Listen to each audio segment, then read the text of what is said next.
Nama Pekojan berasal dari kata koja, karena dahulu di sana banyak tinggal warga migran dari India beragama Islam yang disebut koja. Kemudian banyak berdatangan pendatang dari kawasan Timur Tengah. Pada abad ke-18, ada peraturan pemerintah penjajah Hindia Belanda, para migran yang baru harus tinggal di kawasan Pekojan, sehingga kawasan itu dikenal sebagai Kampung Arab dan kemudian kawasan itu menjadi simbol peradaban Arab di Jakarta. Masjid An-Nawir Pekojan ini merupakan salah satu ikon bersejarah di Kampung Arab Pekojan, Tambora, Jakarta Barat. Arsitektur kuno yang dipengaruhi oleh budaya Arab dan India menambah keunikan masjid ini. Pada awalnya, Masjid Pekojan yang dibangun pada tahun 1760 ini hanya memiliki luas sekitar 500 meter persegi. Tetapi pada tahun 1850, akhirnya masjid ini diperluas menjadi 2000 meter persegi. Salah satu pemberi wakaf untuk Masjid Pekojan merupakan seorang syarifah atau keturunan Nabi Muhammad SAW yang disebut oleh warga kampung Arab sebagai babah kecil. Masjid Pekojan ini merupakan salah satu masjid tua di Jakarta yang dahulu terletak di tengah-tengah perkampungan Arab asal Hadramaut atau Yaman Selatan. Mereka datang ke Batavia tidak sekedar untuk berdagang, melainkan juga menyebarkan agama Islam. Masjid Pekojan atau Masjid Jami An-Nawir ini dibangun tahun 1760 oleh seorang ulama asal Hadramaut yang bernama Sayyid Abdullah bin Husain Al-Indrus. Lalu pada tahun 1897 Syarifah kecil atau Syarifah binti Husain Al-Indrus kemudian mewakafkan tanahnya untuk pengembangan masjid.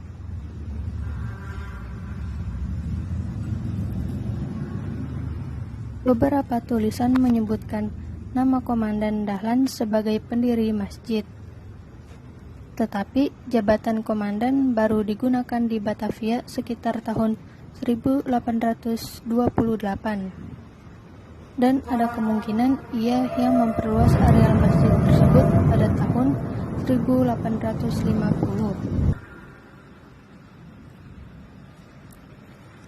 Hubungan Dahlan disebut-sebut cukup dekat dengan masjid kuno Keraton Surakarta dan juga Keraton Banten.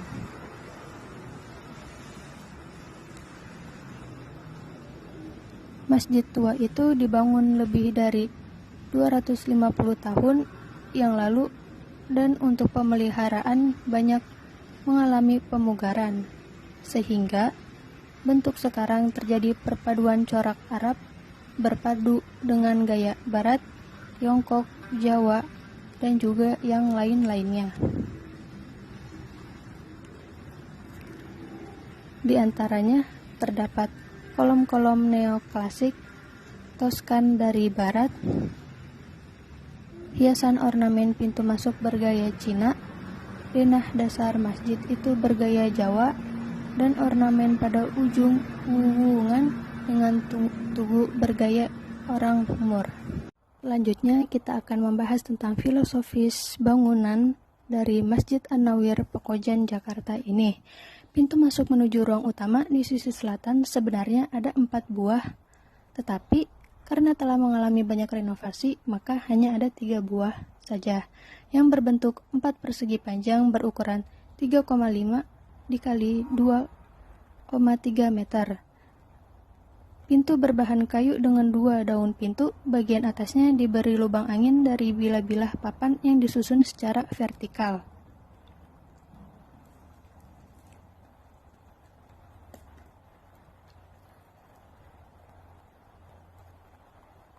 Denah ruang utama agak berbeda dengan masjid pada umumnya, yaitu berbentuk huruf L seluas 1170 meter persegi yang terbagi menjadi sisi utara dan juga sisi selatan.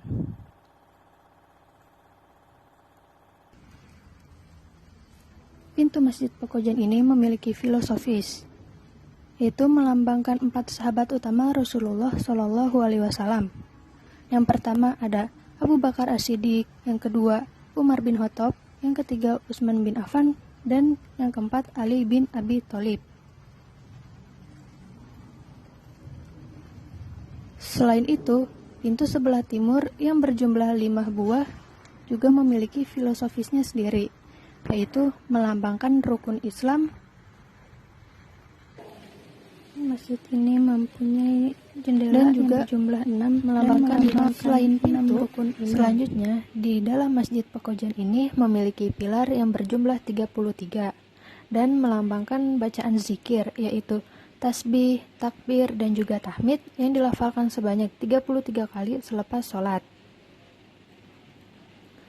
Alas tiang berbentuk segi 8, sedangkan tiangnya bulat dengan galur-galur vertikal mirip tiang bangunan Eropa.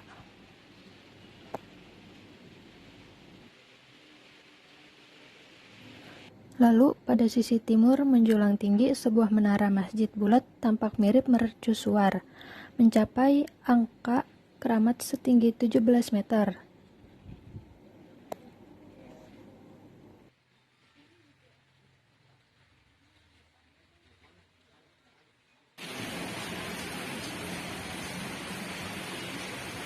Masjid Pekojan juga memiliki sumur yang dulunya berfungsi sebagai tempat wudhu.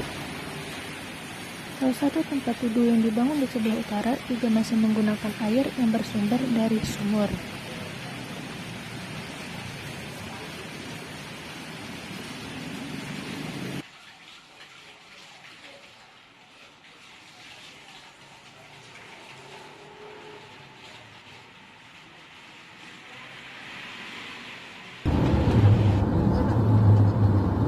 Cukup sekian video yang bisa disampaikan. Terima kasih kepada yang sudah meluangkan waktunya untuk menonton video ini. Semoga bermanfaat dan menambah ilmu bagi kita semua. Terima kasih. Wassalamualaikum warahmatullahi wabarakatuh.